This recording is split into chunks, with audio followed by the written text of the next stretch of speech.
Most of us think of the sun as our friend. It helps plants grow, keeps us warm, and who doesn't love to lie on the beach on a sunny day? But for all of its good qualities, the sun can also be harmful in large amounts. That's why we invented sunscreen. The purpose of sunscreen is to shield the body from the sun's ultraviolet rays, which have several harmful effects including sunburn, aging, and skin cancer promotion.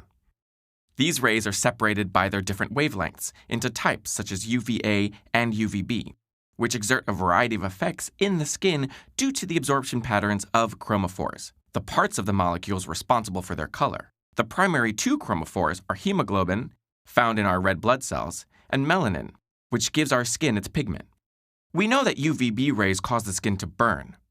The role of UVA rays is less well understood and appears to have an effect on our tanning response, carcinogenesis, and aging. So how does the sunscreen protect us from these rays? There are two basic types of sunscreen: physical and chemical blockers. Physical blockers like zinc oxide or titanium dioxide reflect sun rays by acting as a physical barrier. If you've seen lifeguards with noses covered in white, then you know what this looks like. The same ingredients are primary components of diaper creams, where the goal is also to create a physical barrier. Historically, they haven't always been easy to apply and were conspicuously visible on the skin. But new formulations have made this less of an issue. Chemical blockers, on the other hand, absorb the sun's rays. They deteriorate more quickly than physical sunscreens because their ability to absorb the sun diminishes. Generally, these are more transparent when rubbed on the skin, but some people develop allergic reactions to some of the chemicals. Regardless of the type of sunscreen, all are subjected to testing to determine their sunburn protection factor, or SPF. This is essentially a measure of the protection that the sunscreen will provide from UVB rays before one begins to burn. But even if you don't burn, you still need to use sunscreen, because unless you live in a cave, you're not immune to the effects of the sun. It is true that darker-skinned people and those who tan easily have more built-in protection from sunburns, but they are still vulnerable to the effects of UVA. Children under the age of 6 months, on the other hand, should have almost no sun exposure, as their protective mechanisms are not fully functioning and their skin is more likely to absorb any sunscreen that is applied. Wearing sunscreen helps protect against the development of all three types of skin cancer: basal cell carcinoma, squamous cell carcinoma, and melanoma. On a daily basis, the DNA in your cells is developing mutations and errors that are generally handled by machinery within your cells. But ultraviolet rays from the sun lead to mutations that the cell may not be able to overcome, leading to uncontrolled growth and eventual skin cancer.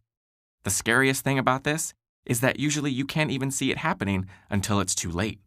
But if these concrete risks to your health are not enough to convince you to use sunscreen, there are aesthetic reasons as well.